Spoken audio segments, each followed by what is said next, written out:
नमस्कार, क्यापिटल समाचारमा स्वागत छ। म कुलचन्द्र विष्ट। सुरुमा अहिलेसम्मका मुख्य समाचारका शीर्षकहरू।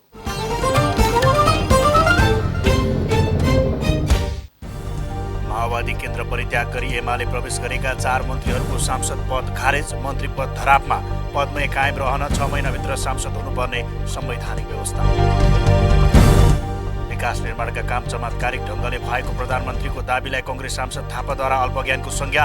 प्रधानमन्त्रीलाई च्यालेन्ज गरेर बालहट नदेखाउन एमाले सांसद बस्नेतको सुझाव। कोरोना संक्रमणको जोखिम बढेको भन्दै सावधानी अपनाउन प्रधानमन्त्रीको आग्रह। अहिले नै सतर्कता नअपनाए संक्रमणबाट जोगिन जनजीवन ठप्प पार्नुपर्ने स्थिति आउन सक्ने भनाइ। भारतमा कोरोना भाइरसको संक्रमण दिन प्रतिदिन बढ्दो। पछिल्लो 24 घण्टामा 1,26,000 भन्दा बढीमा संक्रमण पुष्टि। सक्रिय संक्रमितको संख्या 9 लाख भन्दा धेरै। र 5औं संस्करणको आरबिबिएनबिए भलिबल च्याम्पियनसिप अन्तर्गत पुरुषतर्फको उपाधि हेल्प नेपाल क्लबलाई एपिएफ 3-0 को सेटमा पराजित।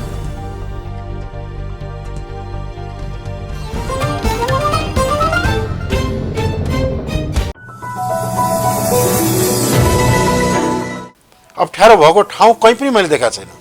कुनै काममा कसैले अप्ठ्यारो पारेको त देखिँदैन।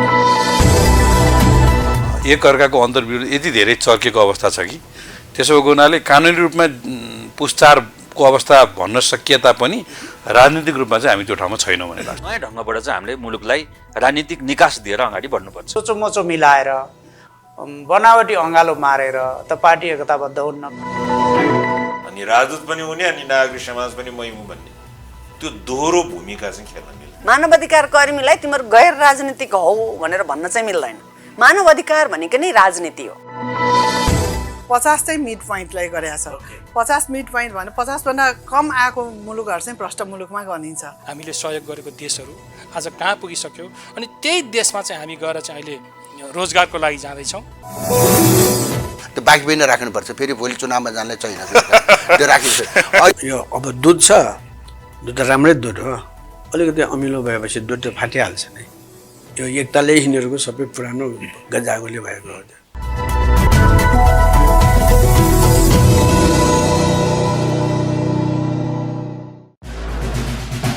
शिक्षा संसारमा शक्तिशाली हतियार मात्र होइन, मानव जीवनलाई बदल्ने बौद्धिक सम्पत्ति पनि हो। शिक्षाका बहुआयामिक क्षेत्रका बारेमा बहस अनि छलफल गरिने एक मात्र कार्यक्रम सर्व शिक्षा। सबैका लागि शिक्षा, सधैँका लागि शिक्षा। कार्यक्रम सर्व शिक्षा हरेक आइतबार अपराह्न 4 बजे मात्र क्यापिटल टिभी एचडीमा।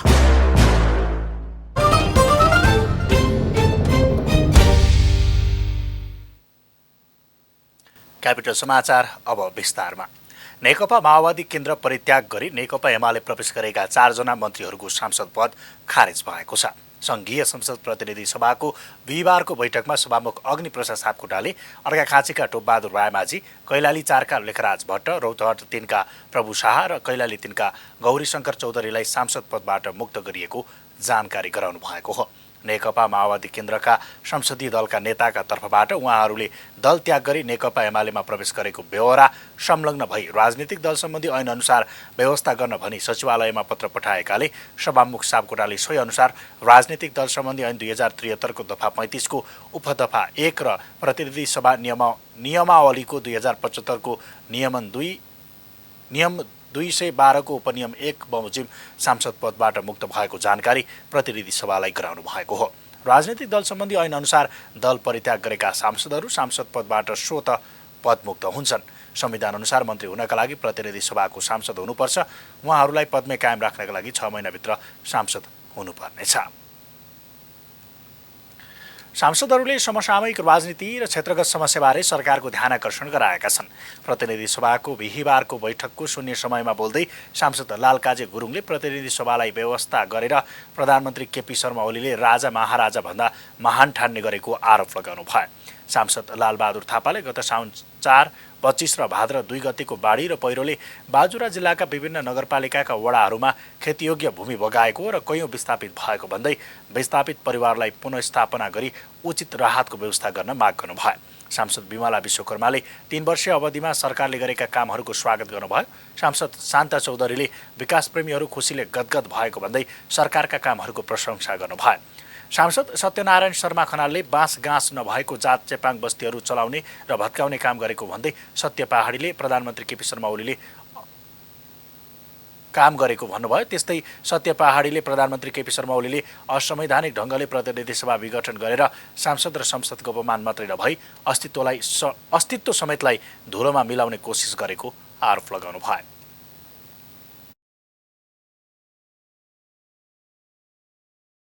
सिङ्गै अधिवेशनलाई सरकारले बिजनेस विहीन बनाएको छ। किन? के सरकारले बिजनेस दिने हैसियतै गुमायो वा सरकारको मानसिकता अझै पुनर्स्थापित भइसकेको छैन? होइन भने सरकार लोकतन्त्रलाई समाप्त गर्ने नयाँ षड्यन्त्रको तानाबाना बुन्दै त छैन? राला कुमारी यादवले नेपालबाट दैनिक बालबालिका हराउने क्रम बढ्दै गएको भन्दै आफ्ना नागरिकको जीवनको सुरक्षा गर्नु राज्यको दायित्व भएको भन्दै त्यसतर्फ सरकारको ध्यान आकर्षण गराउनुभयो। सांसद सीतादेवी यादवले शान्ति सम्झौताको 14 वर्ष भइसक्दा पनि द्वन्द्वकालीन समयमा बेपत्ता पारिएका व्यक्ति र द्वन्द्व पीडितले न्याय नपाएको भन्दै उनीहरूलाई न्याय गरी आत्मसम्मानका साथ बाँच्न पाउने व्यवस्था गर्न सरकारको ध्यान आकर्षण गराउनुभयो। सांसद सुरेश चन्द्र दासले सर्वोच्च न्यायालय र जनताबाट पुरस्कृत ओली सरकारको विकल्प नहुनु दुर्भाग्यपूर्ण र रहस्यमय रहेको बताउनु भयो। पुरस्कृत ओली सरकारको विकल्प नआउनु दुर्भाग्यपूर्ण र रहस्यमय छ। सांसद स्मृति नारायण चौधरीले दिल्लीबाट चीनबाट ट्रेन आउँछ भनेर ओली सरकारले भ्रम छर्ने काम गरेको आरोप लगाउनु भयो। सांसद सञ्जय कुमार गौतमले बाघ, हात्ती र गैंडाको आतंकले बर्दिया राष्ट्रिय निकुञ्ज आसपास मध्यवर्ती क्षेत्रमा रहेका बर्दियालीहरू प्रताडित भएको भन्दै मध्यवर्ती क्षेत्रमा काम गर्ने पर्यटन व्यवसायी तथा स्थानीयको जीवन रक्षाको प्रत्याभूति गर्दै पीडितलाई तत्काल राहतको व्यवस्था गर्न सरकारको ध्यान आकर्षण गराउनु भयो। प्रमुख प्रतिपक्षी दल नेपाली कांग्रेसका सांसद गगन थापाले सरकारले गरेका कामहरूको तथ्य र तथ्याङ्कमा टेकेर संसदभित्र बहस गर्नका लागि प्रधानमन्त्री केपी शर्मा ओलीलाई निम्तो दिनुभएको छ। प्रतिनिधि सभाको बिहिबारको बैठकको विशेष समयमा बोल्दै उहाँले मिथ्याङ्क अघि सारेर संसद बाहिर सभा सम्मेलनमा नभई तथ्यमा संसदभित्र बहस गर्न प्रधानमन्त्रीलाई चुनौती दिनुभएको हो। उहाँले कसैले प्रश्न नगर्ने सभा सम्मेलनमा प्रधानमन्त्रीले मिथ्याङ्क प्रस्तुत गर्ने गरेको दावी गर्दै एकवटा आयोजना र कामका बारेमा संसदमा बहस गर्न चुनौती दिनुभयो। उहाँले सरकारको 3 वर्षे कार्यकालमा विकास निर्माणका काम चमत्कारिक ढङ्गले भएको भन्ने प्रधानमन्त्रीको दावीलाई अल्पज्ञानको संज्ञा दिनुभयो। बुढी गण्डकी, फास्ट ट्र्याक, पश्चिम सेती, कर्णाली करिडोर, कोशी करिडोर, बबई सिँचाइ आयोजना, सिक्टा सिँचाइ आयोजना लगायत वर्षौंदेखि थला परेका राष्ट्रिय गौरवका आयोजनाहरूको निर्माण सम्पन्न गर्ने सम्बन्धमा भने सरकार उदासीन भएको आरोप लगाउनु भयो।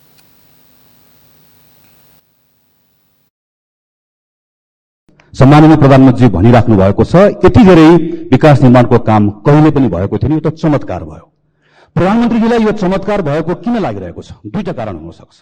एउटा कारण वास्तविकता के छ भन्ने कुरा प्रधानमन्त्रीजीलाई थाहा छैन, चरम अल्पज्ञान, वा ढाँट्ने बानी लागेको छ, विकृत असत्यभाषी। यो दुईटै अवस्था राष्ट्रका निम्ति हानिकारक छ, खराब छ। निर्माण सकिएर चालू भएको 2 वर्ष भइसकेको सिन्धुली र राप्तीको पुल उद्घाटन गरिएको, बीच बाटोमा पुगेको कामको शिलान्यास गरिएको, कसैको डिपिआर नै नभएको भन्दै उहाँले बालुवाटार नै निर्माण सम्पन्न कोठाको शिलान्यास र उद्घाटन गर्ने रहर पूरा गर्न सुझाव दिनुभयो। दिनको 3 किलोमिटर विस्तार नभएको बेला दैनिक 10 किलोमिटर पिच भएको भनी प्रचार गरिएको उल्लेख गर्दै उहाँले क्याल्कुलेटरले हिसाब गर्न प्रधानमन्त्रीलाई सुझाव दिनुभयो। नियम, कानुन र काम लगाउने निकायको क्षमता लगायत पूर्वाधार निर्माणमा रहेको आधारभूत समस्याहरू सम्बोधन गर्न आफूहरू तयार रहेको भन्दै उहाँले त्यसतर्फ प्रधानमन्त्रीलाई रुचि नै नभएको दावी गर्नुभयो। यता सत्तारूढ दल नेकपा एमालेका सांसद महेश बस्नेतले भने प्रधानमन्त्रीलाई च्यालेन्ज गरेर बालहट देखाउने काम नगर्न प्रतिपक्षी दल नेपाली कांग्रेसका सांसदहरूलाई सुझाव दिनुभएको छ। बिहिबारको बैठक प्रतिनिधि सभाको बिहिबारको बैठकको विशेष समयमा बोल्दै सांसद बस्नेतले राजनीतिक अस्थिरता, अन्योलता र विभाजनको स्थिति बनेको अवस्थामा अस्वस्थ खालका छलफल सदनमा चल्न थालेको टिप्पणी गर्नुभयो। उहाँले सांसद गगन थापालाई इङ्गित गर्दै विगतमा अभ्यास भएका, जाँचिएका, भोगेका र असफल सिद्ध भएका नेताहरूको चेलाहरूले भूमिका खेलिरहेको भनी कटाक्ष गर्नुभयो।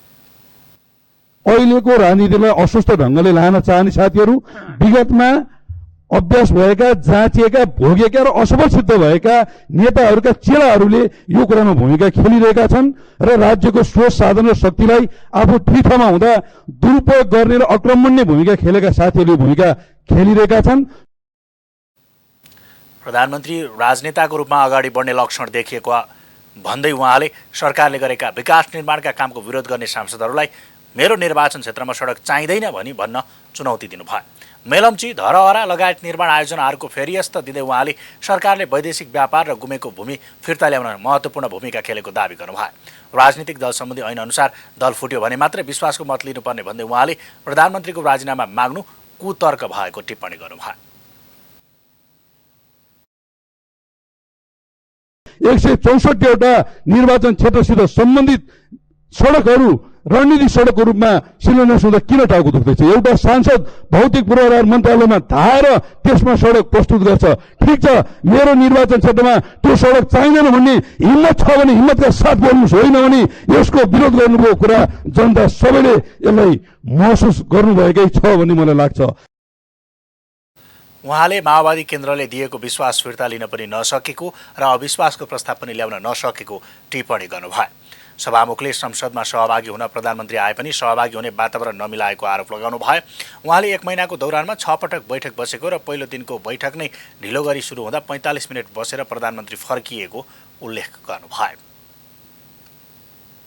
प्रधानमन्त्री केपी शर्मा ओलीले कोभिड-19 संक्रमणको जोखिम बढेको भन्दै सावधानी अपनाउन आग्रह गर्नुभएको छ। नेपाल चेम्बर अफ कमर्सको 70औं वार्षिक साधारण सभालाई सम्बोधन गर्दै प्रधानमन्त्री ओलीले अहिले नै सतर्कता नअपनाए जनजीवन ठप्प पार्नुपर्ने स्थिति आउन सक्ने भएकाले सबैले सचेत भई सावधानीका उपायहरू अपनाउनु पर्ने बताउनुभयो। प्रधानमन्त्री ओलीले तातो पानीको बाफ लिने, नुन पानीले कुल्ला गर्ने बानी बसाल्दा कोभिड संक्रमणबाट जोगिन सकिने पनि बताउनुभयो। कोभिड-19 विरुद्धको खोपले पनि 100% काम नगर्ने भएकाले सावधानी अपनाउनु नै सबैभन्दा सुरक्षित विधि रहेको उहाँको भनाइ छ। आफूले कोभिडको बारेमा कुरा गर्दा कतिपयले आफ्नो कुरा गर्नु भन्दै सुझाव दिएको उल्लेख गर्दै प्रधानमन्त्री ओलीले कोभिड नियन्त्रण गर्न नसक्दा प्रधानमन्त्रीको आलोचना हुने भएकाले आफूले पनि कोभिड धपाउनका लागि कुरा गरेको बताउनु भयो।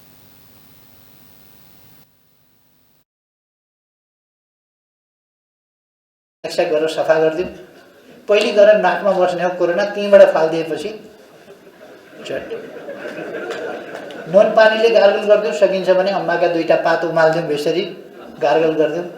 घाँटीमा बसेको चट स्टिम ल्याइदिउँ, फोक्सोबाट चट। यति गर्दाखेरि धेरै सेफ हुन्छ। अब 100% सेफ त भ्याक्सिनले पनि गर्दैन। भ्याक्सिनले पनि केही पर्सेन्ट सेभ गर्ने हो, केही पर्सेन्ट बाँकी रहन्छ। त्यही केही पर्सेन्टभित्र परियो भने गइ हुन्छ। फरक प्रसङ्गमा प्रधानमन्त्री ओलीले उद्योग व्यवसायलाई सरकारले दिने सेवामा एकद्वार प्रणाली लागू गरिएको बताउनु भयो। यस्तै कर्मचारी तन्त्रमा हुने प्रक्रियागत झन्झटलाई पनि समाधान गर्दै सरलीकृत बनाउँदै लग्ने प्रतिबद्धता पनि व्यक्त गर्नुभयो। उपभोग्य वस्तु आयात गर्नुभन्दा लगानी र प्रविधि आयात गरी नेपालमै उत्पादन बढाउने र निर्यात गर्ने काम गर्न व्यवसायीलाई आग्रह गर्नुभयो।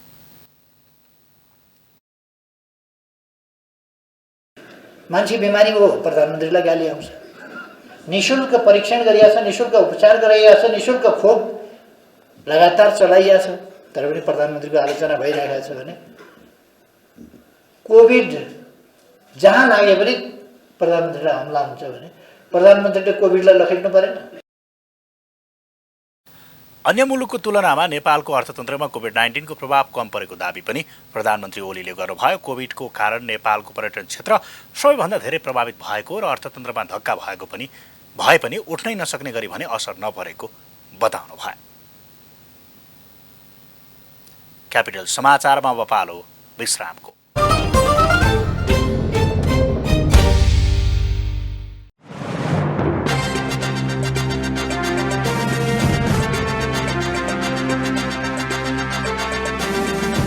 काठमाडौँ महानगरपालिकाले पुरानो कमल पोखरीको पुनर्निर्माणमा मनोमानी दोहोर्याएको छ।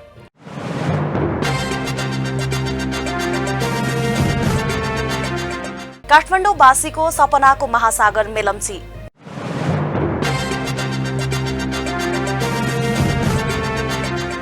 अहिलेको राजनीतिक दाउपेच हेर्दा लाग्छ बालुवा निचरेर तेल आउँदैन। अब यस्ता पात्र र प्रवृत्तिलाई जनताले टुप्पी समातेर गालामा चड्कन हान्नै पर्छ।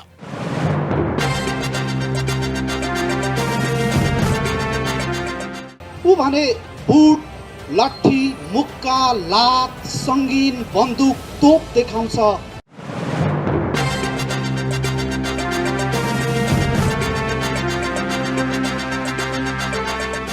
संविधान जारी भएको दिन असोज 3 गते ब्ल्याक आउट गरेर कालो दिन मान्दै आएको जसपाले प्रदेश 2 मा संविधानको रक्षाका लागि विरोध प्रदर्शन गर्यो।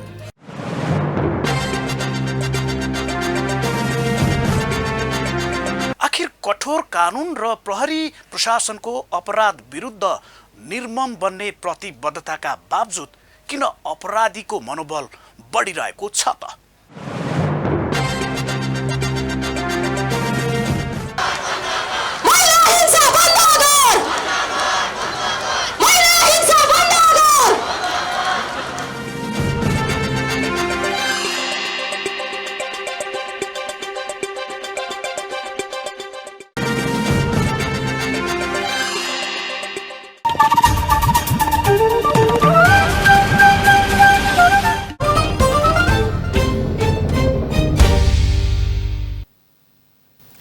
विश्रामपछि क्यापिटल समाचारमा स्वागत छ। अब बाँकी समाचार।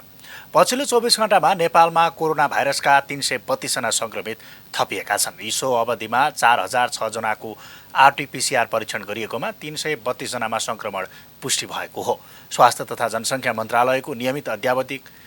मन्त्रालयले नियमित अद्यावधि गर्दै सो कुरा जानकारी दिएको हो। पछिल्लो 24 घण्टामा 79 जना संक्रमित निको भएको मन्त्रालयले जानकारी दिएको छ। पछिल्लो 24 घण्टामा मृत्यु हुनेको सङ्ख्या 0 रहेकोमा हालसम्म 3038 जनाले कोरोनाका कारण ज्यान गुमाएका छन्। नेपालमा कोरोनाका कुल संक्रमितको सङ्ख्या 2,79,100 पुगेको छ। नेपालमा अहिलेसम्म 2,73,608 जना निको भएका छन्। नेपालका कृषि मेसिनरी व्यवसायहरूले किसानको लागत घटाउन र उत्पादन बढाउन सघाउ पुर्याए पनि सरकारी व्यवस्थाका कारण पर्याप्त काम गर्न नसकेको गुनासो गरेका छन्। नेपाल कृषि मेसिनरी व्यवसायी सङ्घको 5औं वार्षिक साधारण सभामा भेला भएका व्यवसायीले देशभित्र नै मेसिनको उत्पादन गर्न सके किसानलाई थप सहज हुने बताएका छन्। कार्यक्रममा नेपाल कृषि मेसिनरी व्यवसायी सङ्घका अध्यक्ष स्वयम्भू कृष्ण श्रेष्ठले सङ्घ प्रदेश र स्थानीय सरकारले दिने अनुदान सहुलियतमा एकरूपता हुनुपर्ने बताउनु भयो।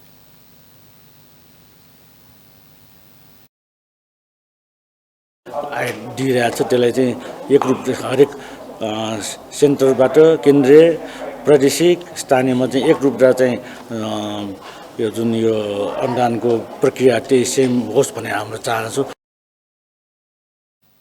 अर्का व्यवसायी कृष्ण शर्माले नेपालमा अत्याधुनिक कृषि मेसिनरीको प्रयोग बढ्दो रहेको बताउनु भयो। सरकारले कृषिको आधुनिकीकरण र मेसिनरी प्रयोगमा सामूहिक नीति र ऐन ल्याउन आवश्यक रहेको उहाँको भनाइ छ। समयमा नै नीति बनाई लागू गर्न सके विदेशबाट आयात भएको कृषि उपजलाई रोक्न सकिने उहाँले बताउनु भयो। विभिन्न पोलिसी मार्फत नीति मार्फत र तपाईँको ऐन मार्फत चाहिँ सम्बोधन गरेको खण्डमा भोलिका दिनमा चाहिँ तपाईँको विदेशबाट आयात हुने कृषि उपजहरू उप पनि हामीहरू तपाईँको स्वावलम्बन अथवा तपाईँको भएर तपाईँको त्यस खाले कम्पिटिसन गर्न हाम्रा किसानहरू सफल हुनेछन्। त्यसमा हामीहरू चाहिँ एउटा पुलको माध्यम बनिराखेका छौँ। व्यवसायी तुलवीर विष्ट र डिलबहादुर बगाले किसानहरूलाई आधुनिक कृषि मेसिनरीको प्रयोग गर्न सिकाउन आवश्यक रहेको बताउनु भयो। सरकार तथा विभिन्न सङ्घ संस्थाले वितरण गर्ने कृषि मेसिनरीको प्राविधिक ज्ञान नहुँदा राम्रोसँग प्रयोग नभएको बताउनु भयो। व्यवसायीहरूले हरेक वर्ष देशका विभिन्न सहरहरूमा कृषि यान्त्रिकरण मेला पनि गर्दै आएका छन्। क्यापिटल समाचारमा पुनः एकैछिन विश्राम।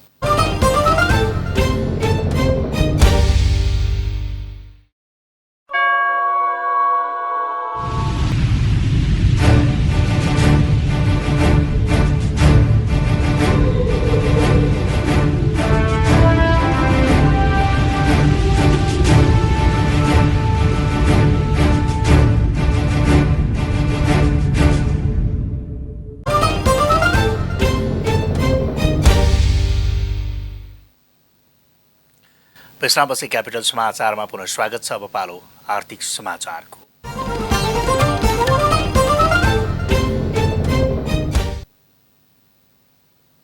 शेयर बजारले ऐतिहासिक रेकर्ड बनाएको साताको अन्तिम कारोबारको दिन बजार परिसूचक नेप्से सामान्य वृद्धि भएको छ। बिहिबार बजार परिसूचक नेप्से 2.74 अङ्कले वृद्धि हुँदा 2674.36 अङ्कमा बन्द भएको छ। गत मङ्गलबार 3674.47 अङ्कको ऐतिहासिक बिन्दुमा पुगेको नेप्सेमा बुधबार सामान्य करेक्सन भएको थियो। आज नेप्सेमा सामान्य वृद्धि हुँदा उक्त रेकर्ड तोडेर नयाँ उचाइ कायम गर्न 0.11 अङ्कले मात्रै तल रह्यो। बुधबार करिब 3 अङ्कले घटेको नेप्से आज बिहिबार साताको अन्तिम कारोबार दिन करिब 3 अङ्कले नै बढेको हो। चैत मसान्त नजिकिएको अवस्थामा लगानीकर्ता वेट एन्ड सीको अवस्थामा देखिएका छन्, जसले गर्दा बजार परिसूचकका साथै कारोबार रकममा खासै उत्तर चढाव देखिएन। मङ्गलबार 7.25 अर्बको कारोबार भएको बजारमा बिहिबार 6.5 अर्बको कारोबार भएको छ। बिहिबार नेप्सेमा 6,55,67,000 को कारोबार हुँदा 1,33,76,000 किता शेयर किनबेच भएका छन्। बिहिबार कारोबारमा आएका मध्ये 97 कम्पनीको शेयर मूल्य वृद्धि हुँदा 72 कम्पनीको घटेको छ। यस्तै 10 कम्पनीको मूल्य स्थिर भएको छ। अब पालो खेल समाचारको।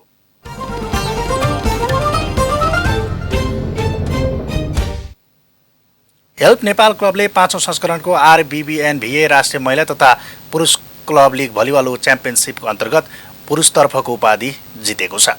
बिहिबार भएको फाइनलमा विभागीय टिम एपीएफ क्लबलाई 3-0 को सेटमा पराजित गर्दै हेल्प नेपाल च्याम्पियनसिप बनेको। उपाधि जित्ने क्रममा हेल्प नेपालले एपीएफमाथि 25-14, 25-20 र 25-22 को सोझो सेटमा जित निकाल्यो। भारतीय खेलाडी सम्मिलित हेल्प नेपालले लगातार दोस्रो पटक उपाधि जितेको हो। समग्रमा हेल्प नेपालको यो तेस्रो उपाधि हो। यस जितसँगै हेल्प नेपालले लिगको अन्तिम खेलमा एपीएफसँग बेहोरेको हारको बदला समेत लिएको छ। उपाधिसँगै हेल्प नेपालले नगद 3 लाख प्राप्त गरेको छ। उपविजेता बनेको एपीएफले 1,50,000 मा चित्त बुझाए। पुरुषतर्फ तेस्रो भएको बुलबुले राराले 76,000 र चौथो भएको नेपाल पुलिसले 37,500 प्राप्त गर्यो। महिलातर्फको फाइनलमा भने न्यू डायमन्ड स्पोर्ट्स क्लब र नेपाल पुलिस क्लब बीच प्रतिस्पर्धा हुनेछ। नेपाल भलिबल सङ्घले आयोजना गरेको प्रतियोगिताको पुरुषतर्फ 7 टिमको सहभागिता रहेको थियो। यो सँगै हामी क्यापिटल समाचारको अन्त्यमा छौँ। अन्त्यमा मुख्य समाचारका शीर्षकहरू फेरि एकपटक।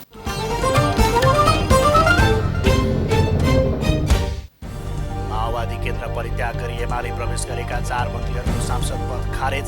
मन्त्री पद धरापमा पदमै कायम रहन 6 महिनाभित्र सांसद हुनुपर्ने संवैधानिक व्यवस्था। विकास निर्माणका काम चमत्कारिक ढङ्गले भएको प्रधानमन्त्रीको दाबीलाई कङ्ग्रेस सांसद थापाद्वारा अल्पज्ञानको संज्ञा। प्रधानमन्त्रीलाई च्यालेन्ज गरेर बालहट नदेखाउन एमाले सांसद बस्नेत। कोरोना संक्रमणको जोखिम बढेको भन्दै सावधानी अपनाउन प्रधानमन्त्रीको आग्रह। अहिले नै सतर्कता नअपनाए संक्रमणबाट जोगिन जनजीवन ठप्प पार्नुपर्ने स्थिति आउन सक्ने भनाए। भारतमा कोरोना भाइरसको संक्रमण दिन प्रतिदिन बढ्दो। पछिल्लो 24 घण्टामा 1,26,000 भन्दा बढीमा संक्रमण पुष्टि। सक्रिय संक्रमितको संख्या 9 लाख भन्दा धेरै। 5औं संस्करणको RBBNVA भलिबल च्याम्पियनसिप अन्तर्गत पुरुषतर्फको उपाधि हेल्प नेपाल क्लबलाई एपीएफ 3-0 को सेटमा पराजित।